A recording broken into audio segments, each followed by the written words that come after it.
La vie dans un petit village en général est bien paisible. Les joies de la campagne, les balades en forêt, la convivialité entre voisins. Bref, ça fait rêver. Enfin, pas toujours, car deux hommes habitant un peu plus haut dans la montagne sont voisins, et ils ne peuvent pas se voir en peinture. Quand l'un ou l'autre ne fait pas d'erreur, tout se passe à peu près bien. Mais à la moindre étincelle, et l'enfer se déchaînait, avec des insultes, des vacheries toutes plus idiotes les unes que les autres. Bref, en somme des abrutis.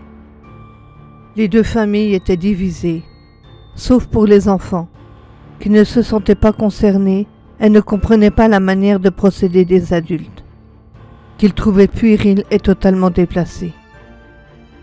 Malheureusement, ils en étaient eux-mêmes victimes, car on leur imposait de ne plus se côtoyer.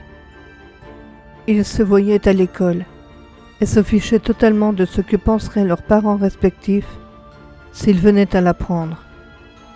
Heureusement qu'ils n'habitaient pas au village même, car la vie n'y serait que peu apaisante. Les fêtes de Noël approchaient à grands pas. Le village se couvrit de plein de lumières et de décorations scintillantes, qui se reflétaient sur l'épais manteau blanc de la neige fraîchement tombée. C'était magnifique. Les deux voisins, eux aussi, avaient décoré leurs maisons et les extérieurs. Malheureusement, quelques jours plus tard, une énième dispute éclata entre les deux hommes. Sauf que cette fois, c'était beaucoup plus grave qu'à l'habitude. Il y avait une telle rage, une haine indescriptible en eux, qu'à tout moment ça pouvait violemment exploser. C'était comme on dit, la goutte de trop. Scott était malgré cela le plus calme des deux. Mais Jason était un baril de poudre attendant juste la bonne étincelle pour exploser. Très vite, il se mit à chercher une solution radicale pour remédier une bonne fois pour toutes à ses problèmes de voisinage.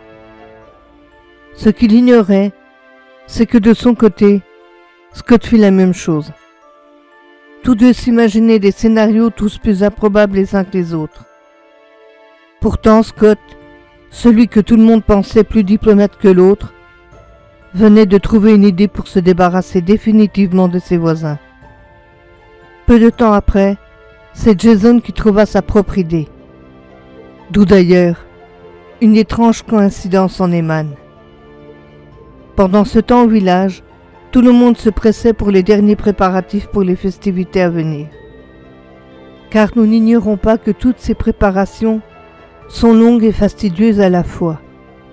Mais à tous les coups, le plaisir est le même. La préparation des cadeaux, l'élaboration d'un menu de Noël, ainsi que la réalisation de celui-ci. Recevoir sa famille, ses amis, partager le temps d'une soirée un bon repas, dans une maison chaleureuse remplie d'amour à partager tous ensemble. C'est ce qu'on appelle la magie de Noël. Laissez-la s'approprier de vous.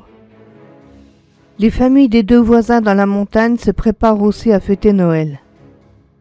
Quant aux deux hommes des familles respectives, eux, ce sont leurs vengeances qu'ils mettent au point minutieusement. Quelque temps passe. Nous voilà enfin arrivés à la fameuse soirée du réveillon. Toutes les familles s'activent au fourneau et préparent de délicieux repas. Les gens mangent, boivent un peu, discutent, s'amusent, ouvrent leurs cadeaux. Ils célèbrent Noël comme il se doit. Plus tard dans la nuit, chacun rentre chez eux, les bras chargés de cadeaux, heureux d'avoir pu partager un peu d'amour avec leur famille. Les yeux des enfants sont remplis de bonheur d'avoir reçu leurs cadeaux, qu'ils avaient tant attendus. Scott est caché dehors, surveillant la maison de Jason et sa famille, à l'abri de tous les regards. Il veut entrer par la porte arrière. Il est muni d'une hache. Jason, de son côté, est lui aussi sorti, exactement dans les mêmes circonstances que Scott, tenant lui aussi une hache à la main. Chacun des hommes avait pris une arme à feu avec eux, histoire d'assurer leurs arrières en cas d'échec. La nuit est sombre. L'absence de pleine lune donne l'avantage de l'effet de surprise aux deux hommes. D'ailleurs, ils ne se sont même pas vus. Il fait froid dehors, mais peu importe. Les deux voisins ont bien l'intention d'en finir ce soir, quoi qu'il arrive. Ils attendent un moment après l'extinction des lumières dans les demeures, histoire que tout le monde dorme. Scott entre chez Jason. Il ne cherche pas à s'attarder dans la maison.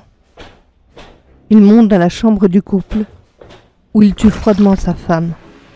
Ensuite, il se déplace doucement puis ouvre la porte et tue sa fille. Il regarde les corps inertes. L'absence d'émotion dans son regard fait froid dans le dos. Au même moment, Jason entre dans la maison de Scott. Il pénètre dans la suite parentale, abattant l'épouse de son voisin. Il se dirige ensuite vers la chambre du fils. Elle lui ôte la vie, sans aucune hésitation. Les deux hommes sortent des maisons au même moment. Leurs vêtements tachés de sang ne laissent place à aucune ambiguïté. Cherchant à rentrer mutuellement chez eux, les deux font le minimum de bruit. Mais les pas dans la neige les trahissent. Décidant de passer tous deux derrière les granges, ils se retrouvent l'un en face de l'autre. Quand ils comprennent qu'ils se sont fait prendre, ils braquent leurs armes dans un dernier face-à-face ultime et mortel. Jason appuie sur la détente en premier, suivi du tir de Scott, qui se produit même pas à une demi-seconde. Les tirs ont été quasi instantanés. Les deux hommes s'effondrent au sol, maculant la neige blanche de sang. Tous les deux sont morts. Dans la nuit, personne n'avait entendu les tirs. Ce n'est que le lendemain matin, quand le petit copain de la fille de Jason est venu pour lui apporter son cadeau. C'est lui qui a fait la macabre découverte. Comprenant de suite l'horreur qui s'était produite, il a appelé la police, puis ensuite sa mère, pour lui dire ce qu'il s'était passé. La vie de ce jeune garçon sera jamais bouleversée. Tout le village est plongé dans une tristesse indescriptible. Mais les gens, ne se voilant pas la face, savaient que tôt ou tard, une tragédie était quasiment inévitable. Pourtant, une chose m'échappe encore. Comment et pourquoi avait-il eu la même idée au même instant? C'est une bien étrange coïncidence.